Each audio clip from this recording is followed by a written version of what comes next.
السلام عليكم ورحمة الله وبركاته، متابعي قناة أخبار أونلاين. أسباب منع دخول العمالة المصرية الكويت، إليكم التفاصيل. متابعينا لأول مرة ندعوكم من الاشتراك في القناة وتفعيل زر الجرس ليصلك كل جديد، ولا تنسوا دعمنا بلايك لنستمر في نشر كل جديد إليكم. بعد أن انتشر في الآونة الأخيرة قرار صادم من وزير الداخلية الشيخ طلال خالد بدولة الكويت بمنع دخول العمالة المصرية إلى أراضيها، نوضح لكم في هذا التقرير الأسباب، إليكم التفاصيل.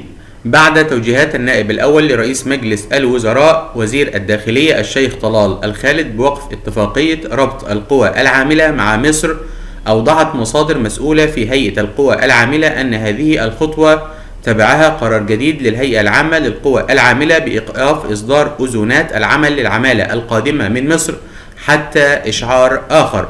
وأرجعت المصادر أسباب القرار إلى ضرورة العمل على وضع آلية جديدة لضبط الاستقدام من مصر، ومخالفة السفارة المصرية القوانين الكويتية المنظمة لسوق العمل، والعمل على تطبيق القوانين واللوائح المنظمة لسوق العمل بصورة حاسمة. وقالت المصادر إن إيقاف أذونات العمل جاء بعد خطوة وزارة الداخلية بوقف إصدار جميع التأشيرات منذ 17 سبتمبر الماضي. وكشفت المصادر أن هناك اشتراطات ورسوم جديدة لتوثيق تصاريح العمل حددت بعد التغيرات التي لحقت بقيمة الجنيه.